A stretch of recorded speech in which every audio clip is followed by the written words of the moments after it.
Believe it or not, the most expensive movie ever made is part of the Pirates of the Caribbean franchise. And even more insane than that, it's Pirates film number 4, On Stranger Tides. You know, the one that most people consider to be the worst of the 5 current films. In total, it cost Disney $410 million to make. That's more money than any Avengers movie, any of the Lord of the Rings related films, any Harry Potter sequel, or even the weird Lion King remake where none of the characters expressed any emotion. As the king's brother, you should have been first in line. I was first in line. Even if you took away the tax credits for filming in the UK, the film's budget of $379 million still makes it the most expensive movie ever made. It seems crazy that Disney would spend so much money on a franchise that had a proper ending after a pretty successful 3-movie run. But as you dig deeper, this isn't as crazy as you may think, especially as you look at how moviegoers spend their time and money. My name's Josh Taylor, this is Modern Mouse, and today I want to talk about Pirates of the Caribbean On Stranger Tides, why the film cost so much to make, and why it all matters in the long run. Up into the early 2000s, Disney had mild success with their live-action films, but they were still mostly known as the company that made animated movies. Disney was looking to branch out when they thought of adapting their Pirates of the Caribbean ride at Disneyland, but they weren't completely sold. Or at least CEO Michael Eisner wasn't. He actually questioned Jerry Bruckheimer, the executive producer for the film, on why he needed $150 million for the budget. Bruckheimer's answer was so that the studio could even be on the level of the other studios that were making big live-action blockbusters. When the original film, The Curse of the Black Pearl, was a major success financially and critically, the film was rolled into a trilogy, with the second and third movies filming back-to-back, and again, garnering major commercial success. I think it's important to remember that The Curse of the Black Pearl was an absolute risk. Johnny Depp was not the studio's first pick to play Jack Sparrow. In fact, he wasn't even their 5th pick to play Jack Sparrow. And pirate-themed films never did well in modern Hollywood. Cutthroat Island, which came out in 1995, was made on nearly $100 million budget, and it made a total of $10 million at the box office. And the last movie to be based off of a theme park attraction was The Country Bears, which lost Disney money. Also, this was Disney's first move into the realm of PG-13, which was unknown territory for them at the time. With all that said, it's incredible that they even announced a 4th film and that the studio decided to make a one-off story that didn't feature many of the characters from the original trilogy. In fact, it focuses on the original trilogy's comedy act, tossing away the characters of Will Turner and Elizabeth Swann, giving the directing duties to Rob Marshall, who up to that point had mostly been known as a choreographer and director of theater on Broadway, and had translated it to the movie musical formula with Chicago.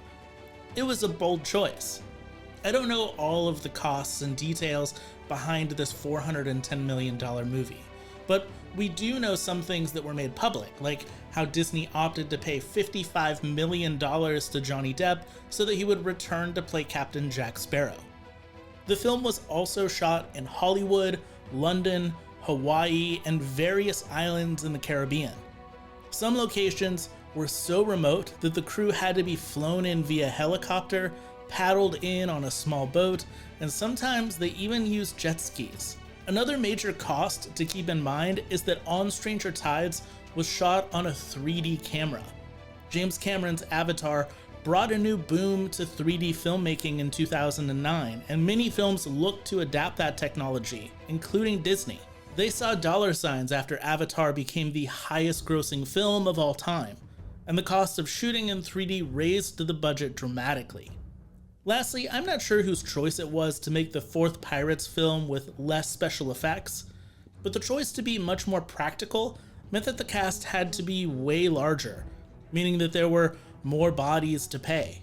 In doing research for this video, I read a lot of essays and reviews that panned On Stranger Tides and the choice to bring in Rob Marshall as the director because he was unfamiliar with making big blockbuster hits. Do I personally think that On Stranger Tides is a great film? No, but it's not a bad film. It's a perfectly fine installment in the series, and I would make the argument that Rob Marshall was really a great choice for a director, and that he embodied many of the things that made the original film so great.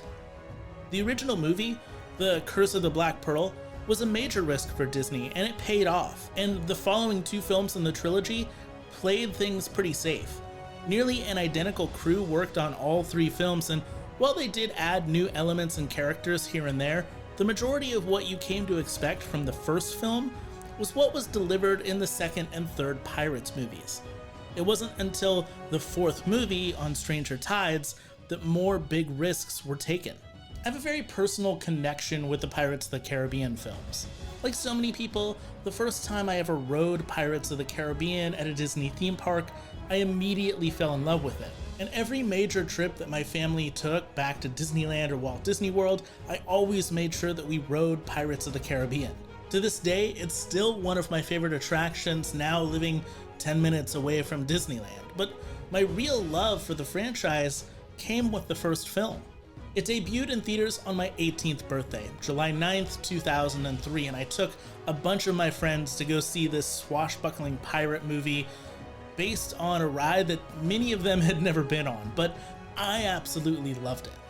I love the nods to the original attraction, but I also love how many things they tried to pull off in this movie. And the original director, Gore Verbinski, really established what a Pirates film was supposed to be. Rob Marshall taking over the fourth film and making it a one-off story disconnected from the other three meant that he could re-establish what a Pirates film could be, while being able to lean on the audience's love for Jack Sparrow as well as the supernatural lore that we'd come to expect. They could also add new elements and themes to expand this world. They added a larger backstory to Jack's character with the addition of his father, played by Keith Richards, and his former and current love interest Angelica, played by Penelope Cruz. Coming from a background like theater, Rob Marshall brought in plenty of extras to fill out scenes in bars and in streets. Take the scene where Jack is trying to escape the king and his guards. It's all done on practical sets, and Jack is surfing on top of a horse-drawn carriage, while plenty of people are moving through the scene to show that it's a busy street in London. Listen, if you've been on the internet the past few years looking up anything to do with movies, you've probably seen people complaining about how safe Hollywood has become with their storytelling. They're always talking about how Hollywood relies on franchises and sequels and remakes, and while I do have my problems with the lack of things outside of those categories, I think that there is a place for franchise films, especially when they're done like On Stranger Tides. Listen, here's why this film matters to filmmaking. The fourth Pirates film would not have been given the budget it had if it were an original story. But that didn't stop Rob Marshall and his crew from making the movie they felt they wanted to make. There's definitely a list of things that they had to check off in order for it to be a Pirates of the Caribbean film, but more or less, this is a movie disconnected from the previous three. It's in this spot that films can reach a massively huge audience while also being able to say something interesting or important and allowing artists to create on a large scale. I'm not saying that smaller budget films or independent films shouldn't exist. I actually think the opposite. There should be way more of those things. But to be realistic and looking at how Hollywood works now, they're doubling down on big giant franchise films because that's what people are going to go see. We often give a hard time to the Martin Scorsese's and Ridley Scott's who downplay Marvel movies, but the reality is that they're fighting to get their movies seen while audiences are moving in droves to watch superheroes battle it out at the theater. Look at the box office numbers of any year in the past decade and you'll see a trend. While audiences continue to complain about sequels and remakes and franchise films, those are the films that they're all going to see. And less smaller budget original films are getting made because they don't make enough money to even be worth getting made. So in turn, I think that we should expect more from our big budget blockbusters. Franchise films are at their best when they've established the world and start taking more risks. The audience has shown up and they're along for the ride, so you might as well give them something unique and interesting to talk about. Marvel did this with Guardians of the Galaxy, and Warner Brothers did it with Fantastic Beasts and Where to Find Them. They took big risks to expand the worlds that they'd created. Marvel hired James Gunn as a director who had never had such a large budget before, and he has now become many people's favorite director in Hollywood. And Fantastic Beasts gave us an entirely new cast, setting, and time period in the wizarding world of Harry Potter. What I'm saying is that risky, big budget sequels are what's replacing the lower budget films in Hollywood. That's just a reality. And we should require more uniqueness from them, regardless of how successful they end up being. While On Stranger Tides isn't anybody's favorite in the franchise, it is the kind of movie that I think should be getting made in today's movie landscape. After establishing the world, we shouldn't be afraid to then explore it and find all of its details. There have been rumors for the past few years that we're gonna get a new Pirates of the Caribbean film, or multiple films, with or without the iconic Captain Jack Sparrow character. And while many people have shared their concern online about a film without Johnny Depp, I think that there's stories to be told without him. And if the right story is written and the right crew can be assembled, why not? The audiences as well as the studios should be allowing storytellers and artists to create something new and interesting. Maybe that's the key to eventually circling back to original storytelling and lower budget films. Or maybe this is the idea that expands what filmmaking can be and pushes us in some new bold direction. Great or not, we should be celebrating the films and filmmakers that are willing to step outside of their comfort zones. The ones that are willing to push the boundaries of the franchises that we love in order to give us something unique and exciting that we weren't expecting. If you like this video, make sure to check out my video on the history of the live action films from Disney dating all the way back to the 1930s. It's honestly quite fascinating. And, do all the regular YouTube stuff, subscribe, like, yada, yada, yada.